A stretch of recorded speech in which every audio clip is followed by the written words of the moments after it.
गण गणपते नमः।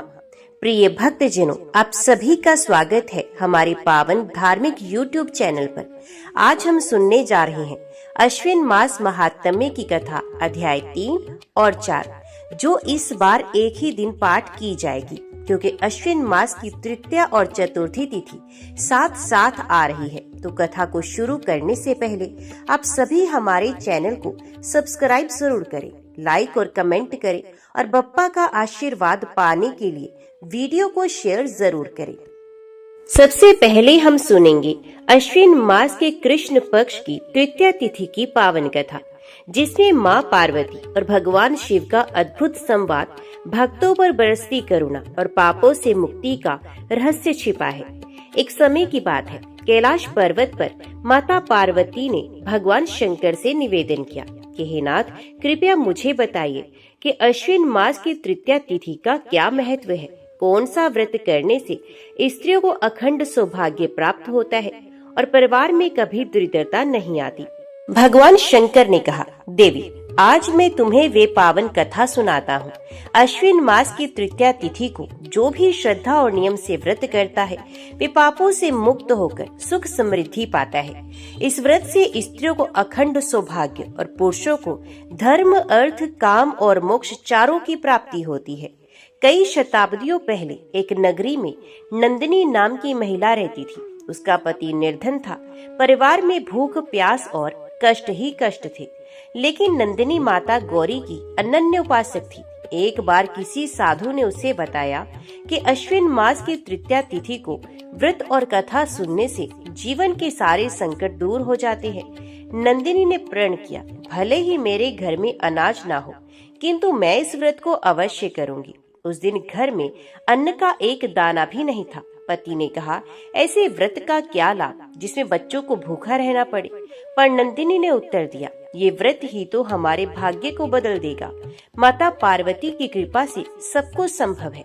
नंदिनी ने जल, बेलपत्र और धूप दीप से माता गौरी शंकर की पूजा की और दिन भर उपवास रखा। रात्रि में जब वे कथा पढ़ रही थी, तभी आकाश से दिव्य प्रकाश उतरा। स्वयं माता पार्वती प्रकट हुई और कहने लगी, हे वत्स, तेरी भक्ति ने हमें प्रसन्न कर दिया है। अब तेरे घर कभी दरिद्रता नहीं रहेगी। साथ ही भगवान शिव ने आशीर्वाद दिया, तेरा परिवार सदा सुखी रहेगा, तेरा वंश तेजस्वी होगा।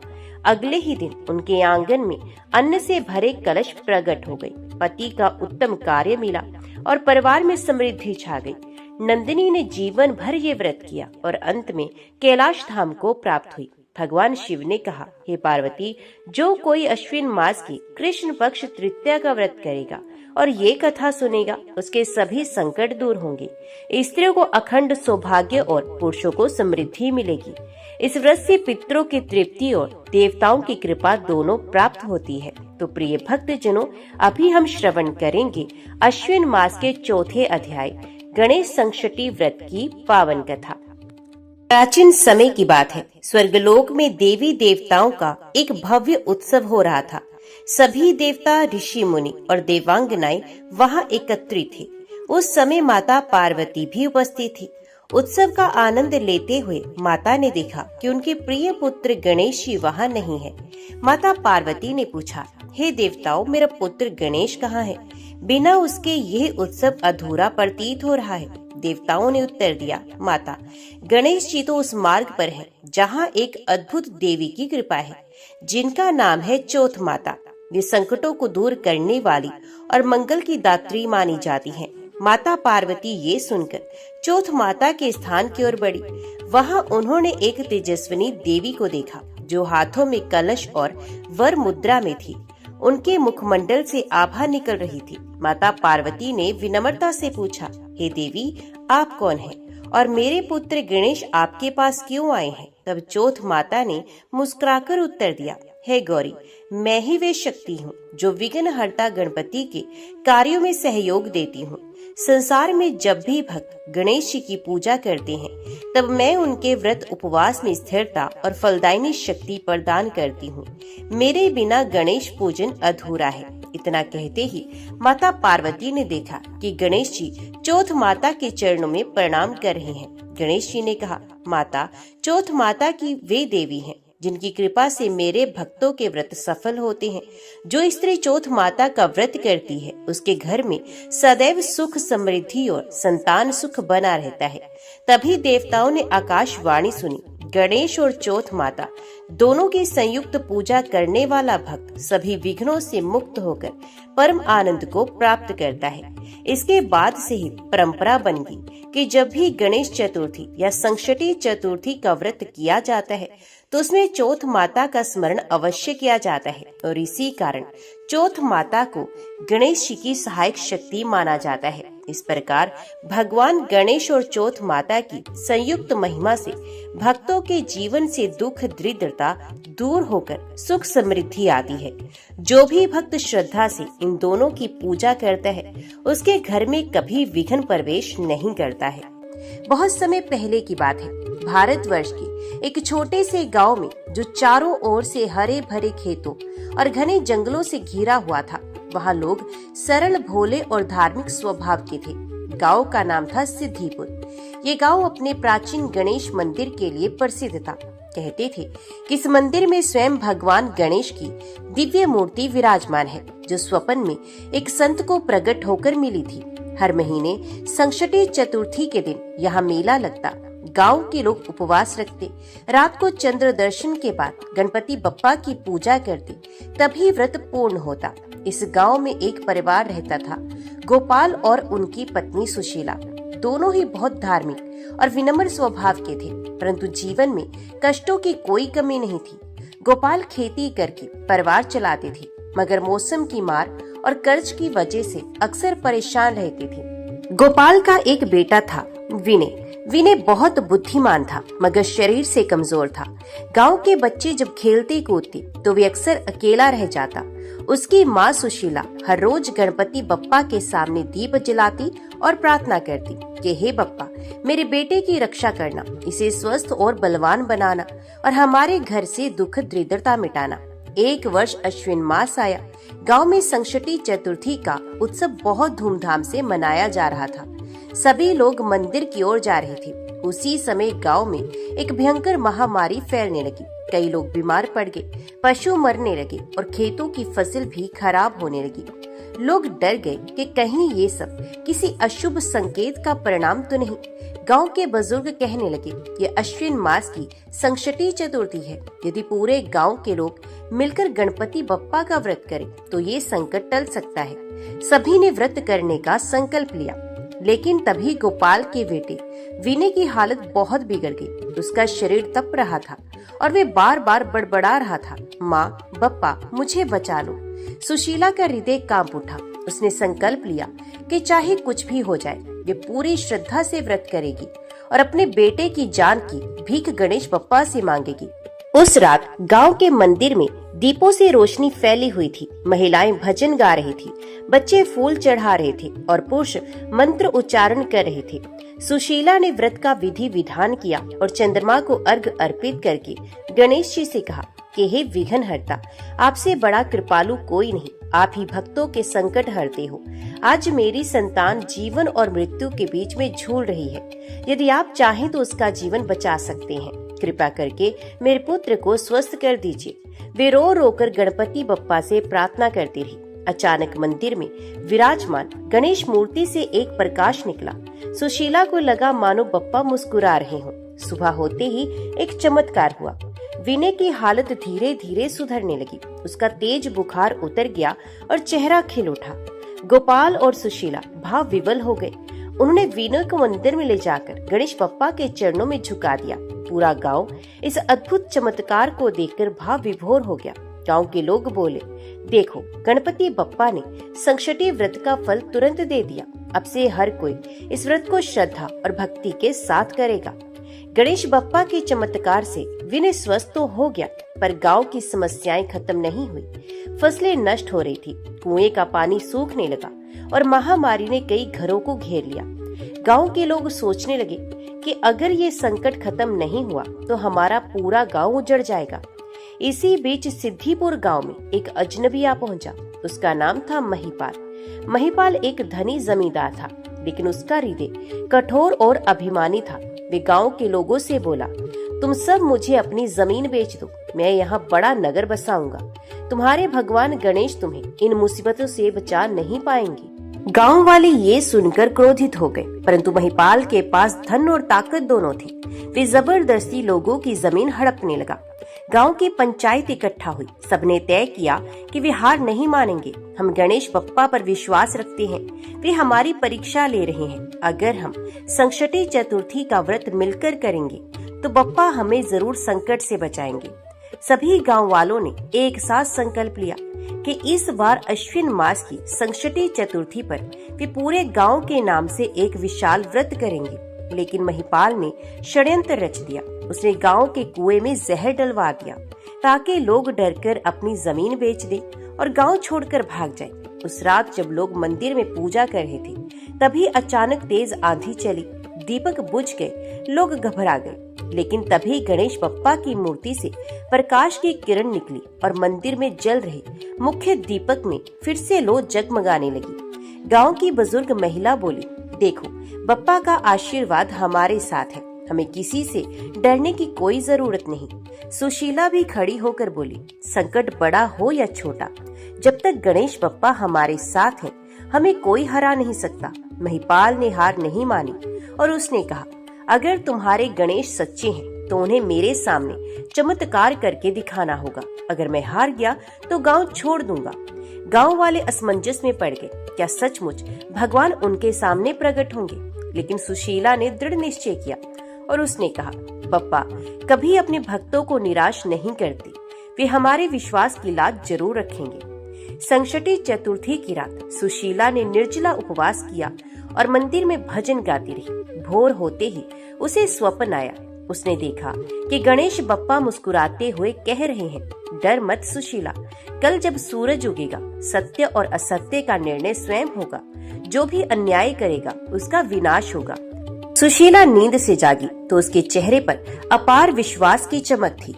अगले दिन सुबह गांव में एक अद्भुत घटना हुई। महिपाल ने गांव वालों को इकट्ठा किया और कुएं से पानी निकालकर सबके सामने दिखाया। ये सोच रहा था कि जहर से पानी काला हो चुका होगा, लेकिन जब पानी बाल्टी में आया तो वे न केवल निर्मल था बल्कि उसमें से गणेश जी की सुगंधित गंध आ रही थी। सभी हैरान रह गए। गांव वाले जयकार करने लगे, गणपति बप्पा मोरया, संकट हरता विघ्न हरता बप्पा की जय। महिपाल गुस्से से पागल हो गया। ये सब छल है। मैं मानता हूँ कि यहाँ कोई अदृश्य शक्ति है, लेकिन मैं हार नहीं मानूंगा। गांव के कुएं से निर्मल और सुगंधित पानी निकलते ही सिद्धिपुर गांव में गणेश बप्पा के जयकारे गूंज उठे। गांव वाले प्रसन्न थे, लेकिन महिपाल की आंखों में आग जल रही थी। ये सोचने लगा, अगर ऐसे ही चमत्कार होते रहे तो गांव वाले मुझे कभी नहीं मानेंगे। मुझे ऐसा षड्यंत्र रचना होगा कि सब गणेश को दोष दे और मुझे अपना रक्षक माने। उसने अपने चेलों को बुलाया और योजना बनाई कि गांव के मंदिर से गणेश बप्पा की मूर्ति चुरा कर ले जाए। अगर मूर्ति गायब हो जाएगी तो लोग घबरा जाएंगे और विश्वास खो देंगे, तब मैं उन्हें अपने वश में कर लूंगा। अगली रात भारी तूफान आया। आसमान में बिजली चमक रही थी और गांव वाले अपने अपने घरों में दुबके हुए थे। उसी अंधेरी रात में महिपाल के लोग मंदिर में घुसे और गणेश जी की मूर्ति उठा ले गए। सुबह जब गांव वाले मंदिर पहुंचे तो सब स्तब्ध रह गए। गणपति बप्पा की मूर्ति अपने स्थान पर नहीं थी। लोग रोने लगे और कहने लगे कि हे बप्पा, आपने हमें क्यों छोड़ दिया? अब हमारा क्या होगा? सुशीला ने सबको शांत किया और कहा, नहीं, बप्पा कहीं नहीं गए, वे हमारे हृदय में हैं। ये किसी दुष्ट की चाल है। बप्पा हमें जरूर मार्ग दिखाएंगे।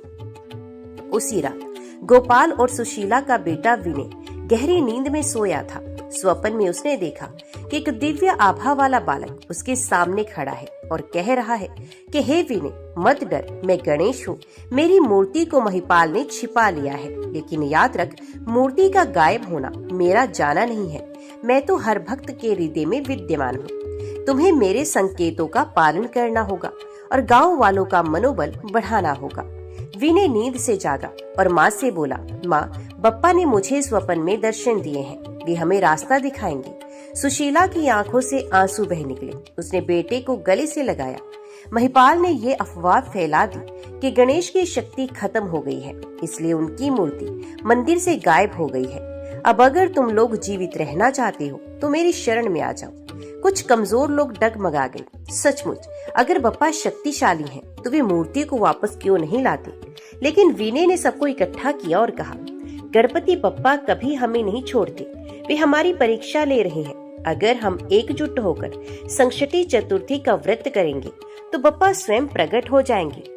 गांव के लोग फिर से आश्वस्त हो गए। पूरे गांव ने तय किया कि अगली संकष्टी चतुर्थी को वे व्रत करेंगे और मंदिर में गणेश चालीसा का अखंड पाठ करेंगे। सुशीला, गोपाल, विनय और अन्य स्त्रियां उपवास करने लगी। रात भर भजन गूंजते रहे, जय गणेश जय गणेश, जय गणेश देवा।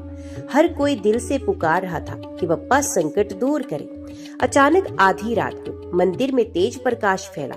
लोग दौड़कर पहुंचे तो देखा कि गणेश जी की मूर्ति अपने स्थान पर विराजमान थी। वे पहले से भी अधिक दिव्य और चमकदार हो गई थी। गांव वाले भाव विभोर होकर नाचने लगे, ढोल बजाने लगे और जयकार करने लगे। महिपाल ये देखकर कांप गया। उसके दुष्ट मन में डर समा गया। ये कैसी शक्ति है जिसे मैं तोड़ नहीं सकता? गणेश बप्पा की मूर्ति वापस आने के बाद पूरा गांव खुशी से झूम उठा। लेकिन महिपाल अंदर ही अंदर तिल मिला रहा था। उसने सोचा, अगर मैंने अब भी कुछ बड़ा कदम नहीं उठाया तो ये गांव वाले हमेशा गणेश के नाम का झंडा लहराएंगे और मैं हार जाऊंगा। मुझे ऐसा करना होगा कि लोग डर जाएं और बप्पा पर से उनका विश्वास उठ जाए। उसने अपने चेलों को बुलाया और योजना बनाई। गांव के बीचों बीच आग लगाओ, ऐसा लगे कि गणेश मंदिर से ही आग निकली है। लोग समझेंगे कि उनके भगवान उनसे नाराज हैं। उस रात गांव के पास के खेतों में आग लग गई। लपटें इतनी भयंकर थी कि आसमान लाल हो गया। गांव वाले डरकर इधर उधर भागने लगे। जब लोग घबरा रहे थे तभी छोटा विनय आगे आया। उसने ऊंची आवाज में कहा, गांव वालों, ये आग बप्पा ने नहीं लगाई, ये किसी दुष्ट की चाल है। अगर हम सब मिलकर बप्पा का नाम लें तो ये आग तुरंत शांत हो जाएगी। सब लोग एक साथ पुकारने लगे, गणपति बप्पा मोरया, मंगल मूर्ति मोरया। और सचमुच धीरे धीरे तेज आंधी चली और बारिश शुरू हो गई। देखते ही देखते आग बुझ गई। लोगों ने देखा कि विनय के चेहरे पर दिव्य आभा चमक रही है, मानो स्वयं गणेश बप्पा उस पर कृपा कर रहे हों। उस रात विनय को एक फिर स्वप्न आया। उसने देखा कि गणेश बप्पा स्वयं उसके सामने खड़े हैं और कह रहे हैं कि वत्स विनय, तू मेरा सच्चा भक्त है। तेरे साहस और विश्वास से ये गांव बचा है। अब समय आ गया है कि तू लोगों का मार्गदर्शन करे। मैं तुझे अपनी शक्ति का अंश प्रदान करता हूँ ताकि तू धर्म और सत्य की रक्षा कर सके। सुबह होते ही विनय का चेहरा तेजस्वी लगने लगा। उसकी आवाज में आत्मविश्वास और उसके शरीर में नई शक्ति आ गई। गांव वाले उसे देखकर बोले, यह बालक साधारण नहीं, ये तो बप्पा का आशीर्वाद है। महिपाल ने गांव वालों को डराने के लिए एक बार फिर अफवाह फैलाई, गणेश नाराज है इसलिए गांव में आग लगी। अगर तुम्हें बचना है तो मुझे अपनी जमीन दे दो। लेकिन इस बार विनय ने खुलकर कहा, नहीं महिपाल, ये आग तेरी ही लगाई है। पप्पा ने मुझे सब दिखाया है। अब तेरे पाप छुप नहीं सकते। गांव वालों ने महिपाल को पकड़ लिया। पहले वे सबको धमकाता रहा, पर जब देखा कि विनय के शब्दों से लोग अडिग हैं, तो उसका मन कांपने लगा। तभी मंदिर की घंटियां अपने आप बजने लगी और मूर्ति से प्रकाश निकला। गणेश बप्पा की दिव्य आवाज गूंजी, महिपाल, तूने लालच और अहंकार में आकर मेरे भक्तों को सताया है। अब तेरा अंत निश्चित है। महिपाल जमीन पर गिर पड़ा और रोने लगा। क्षमा करो बप्पा, मैंने अज्ञानवश इतना बड़ा पाप किया, मुझे माफ कर दो। गणेश बप्पा की कृपा से गांव में शांति लौट आई। महामारी धीरे धीरे खत्म हो गई। फसलें हरी भरी होने लगी और कुएं का पानी भी मीठा हो गया।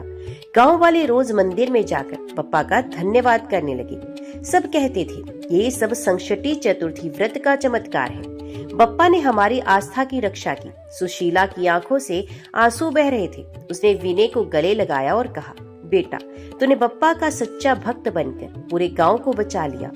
विनय मुस्कुराकर बोला, माँ, ये मेरी शक्ति नहीं, ये तो गणपति बप्पा की कृपा है। उन्होंने हमें सिखाया है कि संकट चाहे कितना भी बड़ा हो, अगर हम आस्था और साहस बनाए रखें तो हर कठिनाई मिट सकती है। महिपाल के दुष्ट षड्यंत्र के अंत होने के बाद सिद्धिपुर गांव में मानो नया जीवन आ गया। सूखे खेत फिर से हरे भरे हो गए। गाय भैंस दूध देने लगी और गांव के तालाबों में साफ पानी भर गया। लोगों के चेहरों पर लंबे समय बाद मुस्कान लौटी। गांव के बुजुर्ग बोले, ये सब गणपति बप्पा की कृपा है, उन्होंने हमारे विश्वास की रक्षा की है। गांव वालों ने तय किया कि इस बार अश्विन मास की संकष्टी चतुर्थी का उत्सव पहले से कहीं अधिक भव्यता से मनाया जाएगा। गांव के हर घर को फूलों और दीपकों से सजाया गया। महिलाएं एक एक घर जाकर मेहंदी और हल्दी बांटने लगी। बच्चे रंगोली बना रहे थे और पुरुष भजन मंडली की तैयारी कर रहे थे। मंदिर में एक बड़ा मंडप बनाया गया, उसमें सुगंधित फूलों की माला और केले के पत्तों से सजावट की गई। गणेश जी की मूर्ति को नए वस्त्र पहनाए गए और उनके हाथों में मोदक रखे गए। गांव वाले कहते कि इस बार का उत्सव हमें हमेशा याद रहेगा, ये हमारे विश्वास और बप्पा की कृपा का प्रतीक है। संकष्टी चतुर्थी की रात आई। गांव वाले निर्जला उपवास करके मंदिर पहुँचे। सब मिलकर भजन गाने लगे। संकट हरता विघ्न हरता बप्पा मोरया। अचानक मंदिर में तेज प्रकाश फैला और हवा में मंद मंद सुगंध फैल गई। लोगों ने देखा कि गणेश बप्पा की मूर्ति मानो जीवंत हो उठी है। गणेश बप्पा की दिव्य आवाज गूंजी, वत्सो, आज तुम सबने मिलकर जो व्रत किया है उससे तुम्हारे गांव के सभी संकट दूर हो गए हैं। जो भी भक्त श्रद्धा और विश्वास से संकष्टी चतुर्थी का व्रत करेगा उसके जीवन से हर विघ्न मिट जाएगा। लोगों की आंखों से आंसू बहने लगे। सभी ने मिलकर नतमस्तक होकर बप्पा का आशीर्वाद ग्रहण किया। इस उत्सव के बीच विनय चुपचाप खड़ा था। गांव वाले उसके पास आए और बोले, बेटा विनय, तूने हमें हर संकट से उबरने में सबसे बड़ा योगदान दिया है, तू ही इस गांव की ताकत है। लेकिन विनय ने कहा, नहीं, ये सब बप्पा की कृपा है, उन्होंने ही मुझे साहस दिया, मैं तो बस उनका सेवक हूँ। फिर भी गांव वाले विनय को अपना नेता मानने लगे। लोगों ने तय किया कि आगे से गांव की हर समस्या का समाधान विनय की सलाह से ही होगा। विनय ने अपनी माँ से कहा, माँ, मुझे लगता है बप्पा मुझे एक और काम सौंप रहे हैं।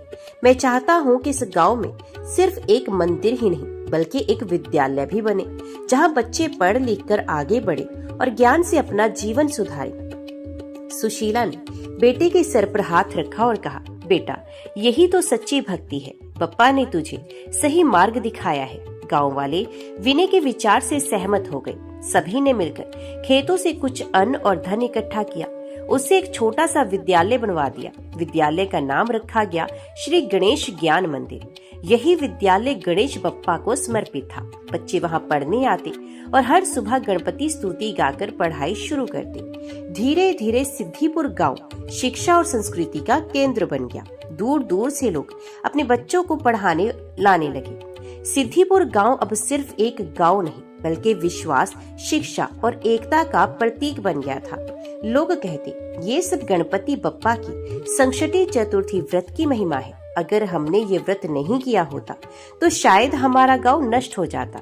गांव की हर दीवार पर बप्पा के जयकारे लिखे गए। हर घर में दीप जलाए जाने लगे और हर महीने संकष्टी चतुर्थी का उत्सव मनाया जाने लगा। भी सुनिए चौथ माता की दिव्य कथा। जहाँ आस्था हो वहाँ चमत्कार होना स्वाभाविक है, और जब आस्था चौथ माता में हो तो असंभव भी संभव हो जाता है। आज की ये कथा एक ऐसी स्त्री की है जिसके जीवन की अंधेरी रातें चौथ माता के व्रत ने उजाले में बदल दी। बहुत समय पहले की बात है। एक छोटा सा गांव था। बंजर जमीन, बेरोजगारी और सूखा इस गांव का नसीब था। उसी गांव में एक स्त्री रहती थी, सावित्री। गरीबी ने उसके घर की रसोई सूनी कर दी थी। उसका पति बीमार रहता और 2 छोटे बच्चे हर रोज भूखे सोते। फिर भी सावित्री हर संकट में एक आस लगाए बैठी रहती, माँ चौथ सब ठीक कर देंगी। एक दिन गांव की बूढ़ी दादी ने उसे चौथ माता का व्रत रखने की सलाह दी। उन्होंने कहा, हे बेटी, संतान की रक्षा करनी है तो चौथ माता का व्रत रख, निर्जल रह, माता की कथा को सुन और चंद्र दर्शन के बाद व्रत को खोल, माता सब संकट हर लेंगी। सावित्री ने उसी दिन से व्रत शुरू कर दिया। पहली बार जब सावित्री ने व्रत रखा, पूरा दिन भूखी रही। संध्या को जब चंद्रमा निकलने वाला था, उसके दोनों बच्चों को तेज बुखार हो गया। पति बोला, तो पूजा छोड़, बच्चों को अस्पताल ले चल। पर सावित्री बोली, मैं माता पर विश्वास रखती हूँ, चंद्र दर्शन तक न अन्न लूंगी न जल, मेरी भक्ति से सब कुछ ठीक हो जाएगा। उसने माँ को दुर्वा, मोदक और जल अर्पण किया और प्रार्थना की, जैसे ही सावित्री ने चंद्रमा को अर्घ दिया, उसका बेटा धीरे धीरे करवट लेने लगा। बुखार उतर चुका था, पति हक्का बक्का रहा, बच्चों की आंखें चमक उठी। सावित्री ने सर झुकाकर कहा, चौथ माता, तू तो साक्षात चमत्कारी है। इस घटना के बाद पूरा गांव सावित्री की आस्था का कायल हो गया। हर घर में चौथ माता की पूजा शुरू हो गई। गांव में बरसों से पड़ा सूखा टूट गया, खेतों में फसलें लहलहाई, लोगों के चेहरों पर मुस्कान लौटी। लोग कहने लगे, चौथ माता की कृपा से ही गांव का भाग्य बदल गया है। सावित्री ने अपनी बच्चे से गांव के बीचों बीच एक छोटा सा चौथ माता मंदिर बनवाया। हर चतुर्थी वहां महिलाएं पूजा करने आती, मोदक फल दुर्वा चढ़ाकर चौथ माता से अपने परिवार की रक्षा का वर मांगती। एक साधारण स्त्री की असाधारण श्रद्धा ने जो किया वो किसी शास्त्र, तप या बल से भी संभव नहीं था, क्योंकि जब भक्ति सच्ची होती है तो चौथ माता स्वयं संकट हरने आती है। और यही है चौथ माता की महिमा। जब शक्ति के स्थान पर अहंकार बैठता है तो विनाश निश्चित होता है। और यदि समय रहते भक्ति का दीपक जल जाए तो चौथ माता स्वयं रास्ता दिखा देती है। ये कथा है एक ऐसे राजा की जिसका अभिमान तोड़ा चौथ माता ने और जीवन को बदल दिया। बहुत समय पहले की बात है। मालवन नामक समृद्ध राज्य पर राजा चंद्रकेतु राज्य करता था। धन, सेना, दरबारियों की कोई कमी नहीं, परंतु एक भारी कमी थी भक्ति और विनम्रता की। राजा ने कभी किसी देवी देवता की पूजा नहीं की थी। वे कहता था, जो मेरी शक्ति है वही मेरा ईश्वर है। राजा की रानी सुरम्या अत्यंत धार्मिक थी। वे हर चतुर्थी को चौथ माता का व्रत रखती, विधिवत पूजा करती और अपने पुत्र के लिए आशीर्वाद मांगती। राजा को ये सब व्यर्थ लगता। वे रानी को कई बार रोकता और कहता, इन देवी देवताओं ने क्या दिया है तुझे? सब कुछ मेरा दिया हुआ है। पर रानी विनम्रता से कहती, स्वामी, राजा की सत्ता कुछ वर्षों की होती है, पर माता की कृपा जन्मों जन्मों तक चलती है। एक बार रानी ने व्रत रखा और चौथ माता की कथा सुन रही थी। तभी राजा ने क्रोधित होकर पूजा का सारा सामान फेंक दिया और कहने लगा, आज से इस राज्य में चौथ माता की पूजा पर पाबंदी है। जो करेगा उसे कारावास मिलेगा। राज्य में भय व्याप्त हो गया। मंदिरों के पट बंद, कथा पाठ बंद, महिलाओं के व्रत टूटने लगे। पर रानी चुप ना बैठी। रानी ने महल के एक गुप्त कक्ष में निर्जल व्रत शुरू कर दिया। दिन भर माता का ध्यान, रात को कथा पाठ। उसने चौथ माता से विनती की, हे माता, यदि मेरी भक्ति सच्ची है तो इस अंधकार में प्रकाश फैलाइए। उसी रात अचानक पूरे राज्य में अजीब घटनाएं घटने लगी। राज्य के सभी कुएं सूख गए, अनाज भंडार में कीड़े लग गए, पशुधन बीमार पड़ने लगा और अंत में राजा चंद्रकेतु का इकलौता पुत्र गंभीर बीमार हो गया। राज्य, वैद्य, तांत्रिक, ऋषि सब असफल। राजा व्याकुल। पहली बार उसके घमंड की दीवारें दरकने लगी। रानी ने कहा, ये सब चौथ माता का प्रकोप है। आपने माता की निंदा की, पूजा रोकी, ये समय है क्षमा मांगने का। राजा को अपनी भूल का एहसास हुआ। वे रानी के साथ माता की मूर्ति के सामने नतमस्तक हुआ और कहने लगा, हे देवी, मेरे अज्ञान को क्षमा करें, मुझे शरण दे। राजा ने चौथ माता का व्रत रखा। चतुर्थी की रात राजा ने चंद्रमा को अर्घ्य दिया, रानी के साथ कथा सुनी। जैसे ही व्रत पूर्ण हुआ, उनका पुत्र आंखें खोलकर बैठ गया। राजा की आंखों में आंसू। अब वो अहंकारी नहीं, एक भक्त था। राजा ने पूरे राज्य में चौथ माता के मंदिर खुलवाए। हर गांव में व्रत पर्व होने लगे। स्वयं राजा हर महीने चतुर्थी को व्रत करता। राजा चंद्रकेतु को इतिहास ने नहीं, भक्तों ने याद रखा। जिसने खुद को सर्वशक्तिमान समझा, वो माता के सामने नम्र हुआ, और जिसने माता को अपनाया, उसने जीवन में सच्चा सुख पाया। ऐसी है हमारी चौथ माता, अहंकार का अंत करने वाली और भक्ति से कृपा बरसाने वाली। श्रद्धा की शक्ति क्या होती है? जब वे 4 रूपों में प्रकट हो तो चौथ माता स्वयं परीक्षा लेती है और फिर देती है ऐसा आशीर्वाद जो जीवन को संपूर्ण बना देता है। उत्तर भारत के एक सुंदर गांव में एक साधारण किसान रहता था, हरिदास। उसके घर में 4 बेटियां थी, रमा, सीमा, गौरी और भक्ति। हरिदास की पत्नी अक्सर कहती, बेटियां हैं, एक दिन पराया धन बनेंगी, क्या ये कभी हमारा सहारा बनेंगी? पर चौथ माता को कुछ और ही मंजूर था। एक दिन गांव में संकष्टी चतुर्थी की कथा होने वाली थी। चारों बहनें भीड़ में खड़ी थी। कथावाचक ने कहा, जो सच्चे मन से चौथ माता का व्रत करेगा उसके जीवन के सारे संकट मिट जाएंगे। चारों बहनों ने प्रण किया, हर महीने चतुर्थी को व्रत करेंगी, माता का ध्यान करेंगी, पर प्रत्येक की श्रद्धा का तरीका अलग था। रमा विधि पूर्वक नियम निभाती, सीमा मानसिक रूप से ध्यान करती, गौरी सब भूल जाती, फिर भी आखिरी पल में व्रत निभाती, भक्ति तो बिना कहे भी माँ को याद करती। एक दिन माता ने निर्णय लिया, इन चारों की श्रद्धा की परीक्षा ली जाए। चतुर्थी के दिन एक संत का रूप धारण कर माता चारों के द्वार पर आई। उन्होंने प्रत्येक से अलग अलग मदद मांगी। रमा बोली, माँ आज मेरा उपवास है, कथा के बाद सेवा करूंगी। सीमा ने समझाया, मेरे पास समय नहीं, पर आपके लिए भोजन भेज दूंगी। गौरी ने कहा, मुझे कुछ पता नहीं, माँ को ही पूछ लो। पर भक्ति ने कहा, उसने माँ को पहचान लिया। उसने तुरंत उन्हें चरण धोकर बैठाया, जल पिलाया, भूखे को भोजन कराया और फिर धीरे से कहा, माँ आज व्रत है, पर आप स्वयं मेरे द्वार आई हैं, आपकी सेवा ही मेरी पूजा है। माता प्रसन्न हुई। संत रूप त्याग कर उन्होंने चारों बहनों को दर्शन दिए। चारों रो पड़ी। माता ने कहा, रमा तुम्हारे नियम तुम्हें दृढ़ बनाएंगे। सीमा तुम्हारा विवेक तुझे जीवन में संतुलन देगा। गौरी तुम्हारी सरलता ही तुम्हारी ताकत है, पर भक्ति तू तो मेरा ही स्वरूप है। माता ने भक्ति को वरदान दिया, तेरे वंश में कभी दरिद्रता नहीं आएगी, तेरे घर में चतुर्थी व्रत से आनंद और संतोष बना रहेगा। समय बीता, चारों बहनों का विवाह हो गया। रमा को विद्वान पति मिला, सीमा को समृद्ध परिवार, गौरी को सच्चा प्रेम। भक्ति स्वयं चौथ माता के भजन गाने वाली बनी। उसका घर व्रत कथा का तीर्थ बन गया।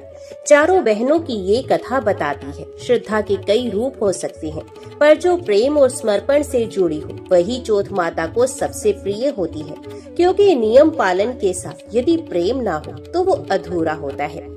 कभी कभी जीवन हमें वहाँ ले आता है जहाँ सब कुछ होते हुए भी हम बिल्कुल अकेले रह जाते हैं, पर चौथ माता की कृपा से डूबती नाव भी किनारे लग जाती है। आज की कथा है एक ऐसे व्यापारी की जिसके जीवन की दिशा माता रानी ने बदल दी। प्राचीन समय की बात है। विष्णुदास एक बड़ा व्यापारी कई नगरों में व्यापार करता था, कपड़ा, मसाले, धातु और अनाज का। उसके कारवां सैकड़ों मील तक फैले थे। उसका घर ऐश्वर्य से भरा था, सोने चांदी के बर्तन, कीमती कपड़े, हाथी घोड़े। परंतु एक बात और थी, विष्णुदास घमंडी था और नास्तिक भी। उसे किसी देवी देवता में विश्वास नहीं था। वे कहा करता, मेहनत ही मेरा भगवान है, व्रत पूजा फुर्सत वालों का काम है। एक बार संकष्टी चतुर्थी की रात थी। उसकी पत्नी मालविका व्रत कर रही थी। चंद्रमा निकलती ही वे बाहर अर्घ्य देने जा रही थी। तभी विष्णुदास हंस पड़ा और कहने लगा, रात भर भूखी रही, चंद्रमा को पानी चढ़ाने से क्या होगा। मालविका शांत रही।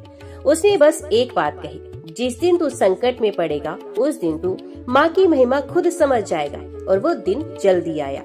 कुछ ही दिनों में व्यापार में घाटा शुरू हो गया। समुद्री जहाज डूब गए, साझेदार धोखा देकर भाग गए, नगर में आग लग गई, गोदाम जल गई और सबसे बड़ा झटका, उसका एकमात्र बेटा बीमार हो गया।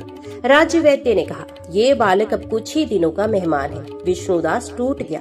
उस रात मालविका ने फिर से व्रत रखा और वे कहने लगी, मैं आज फिर व्रत करूंगी और चौथ माता से तुझे नया जीवन मांगूंगी। विष्णुदास ने पहली बार माता के चित्र की ओर देखा। कुछ देर तक मौन रहा। रात को जब मालविका कथा पढ़ रही थी, वे खुद आकर बैठ गया। मालविका ने कहा, यदि तू सच्चे मन से व्रत करेगा और चंद्र दर्शन के बाद माता को अर्घ्य देगा तो माँ तेरे जीवन को भी पुनः सजा देंगी। विष्णुदास ने पहली बार चौथ माता का व्रत रखा।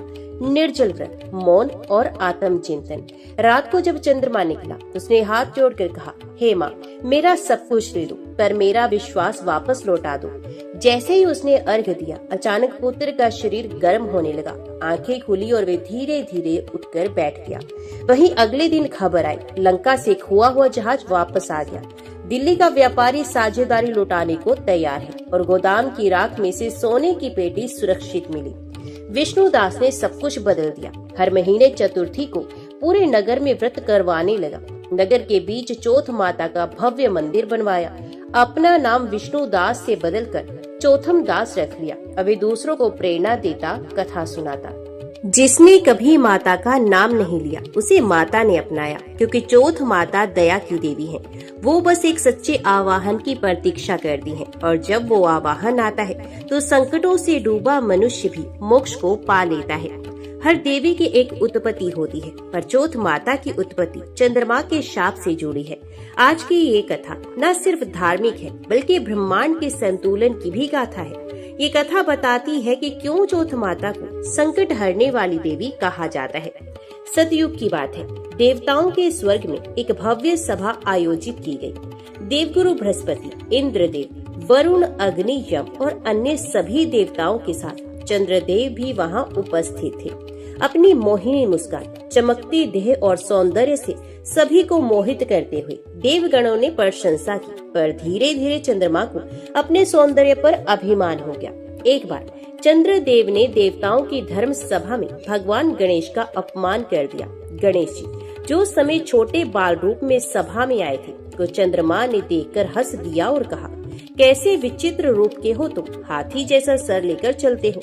भगवान गणेश ने शांत स्वर में कहा, जो अपने सौंदर्य पर घमंड करता है उसका तेज एक दिन मिट जाता है। ये बात जब शिवजी तक पहुंची, उन्होंने क्रोधित होकर चंद्रदेव को शाप दे दिया, हे चंद्रमा, आज से तेरा प्रकाश क्षीण हो जाएगा, तुम घटेगा और अंत में अदृश्य हो जाएगा, और जो तुझे देखेगा वे भी दोष का भागी बनेगा। शिवजी के शाप के बाद चंद्रदेव का तेज क्षीण होने लगा, उसकी मुस्कान चली गई और शरीर मुरझा गया, और पूर्णिमा से अमावस्या की ओर वे लुप्त होने लगे। समस्त लोकों में अंधकार छा गया। चंद्रदेव ने सब ओर क्षमा मांगी और अंत में वे पर्वत श्रृंग के शिखर पर बैठकर कठोर तप करने लगे। उन्होंने आदि शक्ति को पुकारा और अनगिनत वर्षों की तपस्या के बाद एक दिव्य प्रकाश के साथ एक देवी प्रकट हुई। वे थी व्रत कथा देवी, संकटहारी, गणेश प्रिय, स्वयं चौथ माता। माता रानी ने कहा, हे चंद्रमा, तूने गर्व किया, तूने अपमान किया, पर तूने पश्चाताप भी किया, इसलिए मैं तुझे आंशिक रूप से क्षमा करती हूँ। उन्होंने वरदान दिया, हर महीने चतुर्थी के दिन तुझे दर्शन की अनुमति होगी। जो भक्त इस दिन व्रत के तुझे अर्घ देगा उसके समस्त कष्ट दूर हो जाएंगे। तुझे दोष युक्त कहकर जो ना देखेगा बल्कि मेरी शरण में आकर गणेश जी को अर्घ देगा, उस पर कभी संकट नहीं आएगा। इस प्रकार चौथ माता ने चतुर्थी व्रत को लोक हित के लिए स्थापित कर दिया। यही कारण है कि संकष्टी चतुर्थी को विघ्नहर्ता गणेश जी और उनकी आराध्या माँ चौथ का पूजन किया जाता है। चंद्र दर्शन के बाद अर्घ दिया जाता है, माता की कथा सुनी जाती है, व्रत से हर संकट हर लिया जाता है। चंद्रमा का अहंकार, पश्चाताप और फिर माता की कृपा। ये कथा बताती है कि गर्व पतन की ओर ले जाता है, पर सच्चा पश्चाताप ईश्वर को भी प्रसन्न करता है। चौथ माता ब्रह्मांड में संतुलन की देवी है और उनका व्रत संकट से मोक्ष का सरल मार्ग है। कुछ भक्त जन्म से संत नहीं होते, बल्कि जीवन के अनुभव उन्हें भक्ति की ओर ले जाते हैं। अब आगे की कथा एक ऐसे व्यक्ति की है जो कभी क्रोधी था, स्वार्थी था, पर चौथ माता की कृपा से वे बना वामन दास, एक संत जिनका नाम आज भी चौथ माता के मंदिरों में लिया जाता है।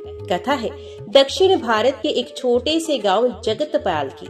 वही रहता था वामन, एक युवक जो अत्यंत बलिष्ठ था, पर स्वभाव से कठोर और क्रोधी था। माता पिता वृद्ध थे, पर वे उनकी सेवा नहीं करता। गांव वालों के साथ भी रूखा व्यवहार, किसी देवी देवता में विश्वास नहीं। वे कहता था, ईश्वर नहीं, श्रम ही सबसे बड़ा है। ये मूर्तियों की पूजा केवल डरपोकों का काम है। एक दिन उसके माता पिता तीर्थ यात्रा पर निकले, पर रास्ते में दुर्घटना हो गई। दोनों का निधन हो गया। वामन को कोई पश्चाताप न हुआ, न आंखों में आंसू थे, लेकिन एक बूढ़े संत ने तब कहा, जिसके जीवन में करुणा नहीं उसका जीवन व्यर्थ है। समय आएगा जब तू भी टूटेगा। कुछ वर्षों के बाद वामन को एक दुर्लभ रोग ने घेर लिया। शरीर सूखने लगा, बल क्षीण हो गया, मित्र और परिवार भी उसे छोड़ गए। अब वह टूटा। एक दिन गांव की एक स्त्री बोली, कल संकष्टी चतुर्थी है, चौथ माता के मंदिर चलो, माँ तुम्हारा सहारा बनेगी। वामन ने पहली बार माँ शब्द को भीतर तक महसूस किया। अगले दिन वे कांपते कदमों से चौथ माता के मंदिर में पहुंचा।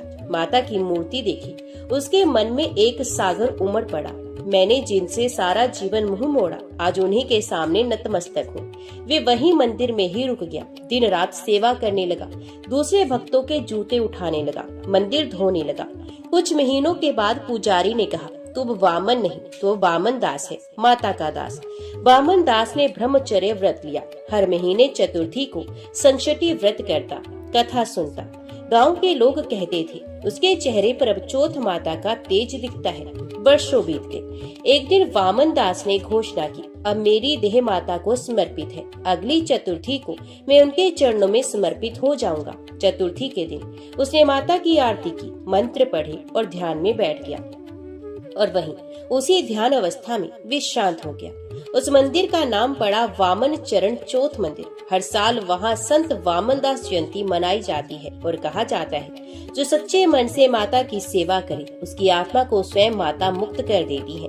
वामन दास की कथा हमें ये सिखाती है, भले ही जीवन में हम कितने ही दूर भटक जाएं, पर जब मन सच्चे हृदय से पुकारे तो चौथ माता हमें स्वीकार करती है। वे सिर्फ संकट हारी नहीं बल्कि उद्धारकर्त्री भी हैं। वे जीवन को मोक्ष तक ले जाने वाली देवी हैं।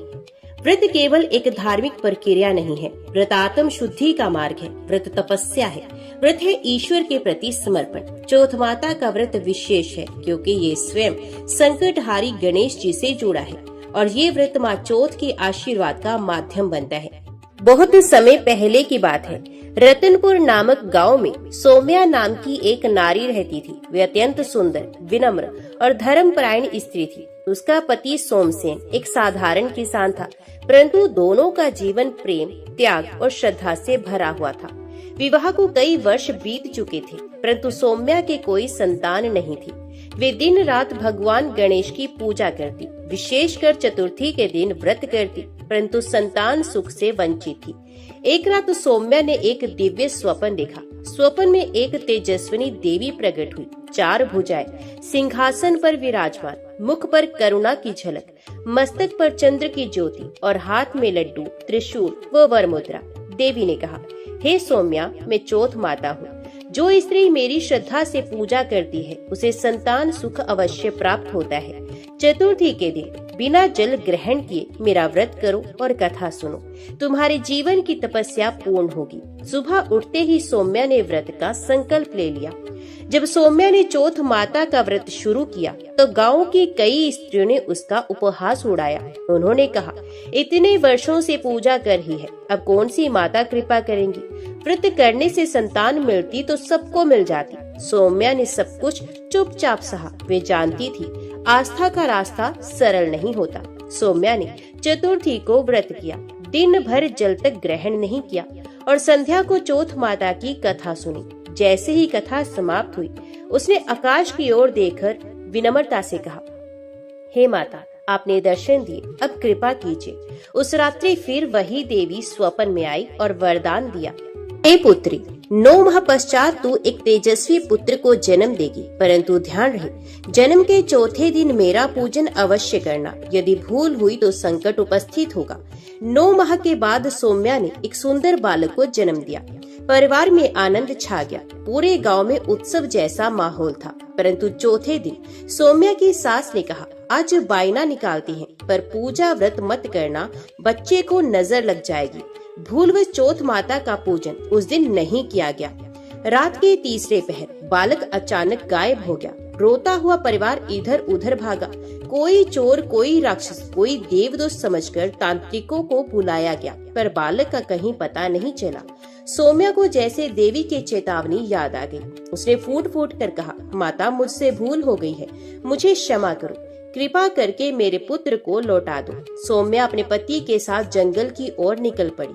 हर चतुर्थी को व्रत करती, नदी किनारे बैठकर माता को पुकारती और धीरे धीरे उसकी तपस्या तेज होती गई। इधर गांव में लोग उसे पागल समझने लगे, पर सौम्या कहती, जिसने मुझे वरदान दिया वही मेरा पुत्र लौटा सकती है। चतुर्थी की रात्रि थी। सौम्या ध्यानस्थ थी। चौथ माता साक्षात प्रकट हुई। उनके साथ कई गण और एक दिव्य बालक भी था। देवी ने कहा, सौम्या, तुम्हारी श्रद्धा ने मुझे बाध्य कर दिया। ये रहा तुम्हारा पुत्र, परंतु अब जीवन भर चतुर्थी को मेरा पूजन करते रहना और सब स्त्रियों को व्रत करने की प्रेरणा देना। सौम्या पुत्र सहित गांव लौटी। सब हैरान रह गए। अब वही स्त्रियां जो उसका उपहास करती थी, उसकी भक्ति की प्रशंसा करने लगी। उसने गांव के मध्य चौथ माता का एक छोटा सा मंदिर बनवाया और वहां नित्य व्रत व कथा प्रारंभ की। आज भी इस कथा के स्मरण से भक्तों को चौथ माता की कृपा प्राप्त होती है। जय संकटहारी माता चौथ की, जय विघ्न हरता भगवान गणेश की। हे गणेश जी, आप सद्गुणों के घर, कवियों को वाणी देने वाले, दयालु और पार्वती जी के पुत्र हैं। आप विघ्नों का नाश करने वाले और मंगल करने वाले हैं। हे गणपति, आप गुणों के समुद्र हैं और गज मुख धारण करने वाले हैं। समस्त जगत आपका वंदन करता है। आप जन्म मरण के दुख को दूर करने वाले हैं। आपके एक दांत है, आप दयालु हैं। आप 4 भुजाओं वाले हैं और स्वच्छ वस्त्र धारण करते हैं। आपके शरीर का वर्ण सुनहरा है, गज मुख है, लंबोदर है और सुख देने वाले हैं। आपके मस्तक पर बाल चंद्र, चांद का टुकड़ा शोभा देता है और गहनों से आप विभूषित हैं। आपके सुगंधित और कोमल चरण कमल जैसे शोभायमान है। आपका वाहन मूषक आपको बहुत शोभा देता है और आपका रूप मन मोह लेता है। आपके हाथों में चंपक के फूल, करपल और चंदन से भरे कलश शोभा पाते हैं। आप ही जगत के कारण हैं और आप ही सुख देने वाले हैं। आप धर्म की रक्षा करते हैं और भक्तों के संकटों का नाश करते हैं। आप भक्तों के दुख हरते हैं, विघ्न दूर करके उन्हें सुख प्रदान करते हैं। आप लक्ष्मीपति श्री नारायण के प्रिय पुत्र हैं और गुणों से पूर्ण हैं। जो भक्त ध्यान पूर्वक इस गणेश चालीसा का पाठ करता है, उसे मंगल मूर्ति गणेश जी की कृपा से सिद्धि और विद्या की प्राप्ति होती है। गणेश चालीसा का अर्थ है कि भगवान गणेश सभी गुणों के भंडार हैं। वे विघ्नों का नाश करते हैं, धर्म की रक्षा करते हैं, भक्तों को सुख और शांति देते हैं। उनका भजन करने से बुद्धि, विद्या, सुख, शांति और समृद्धि प्राप्त होती है। ओम गण गणपते नमः। अंत तक वीडियो में बने रहने के लिए आप सभी का दिल से धन्यवाद। जय श्री गणेश।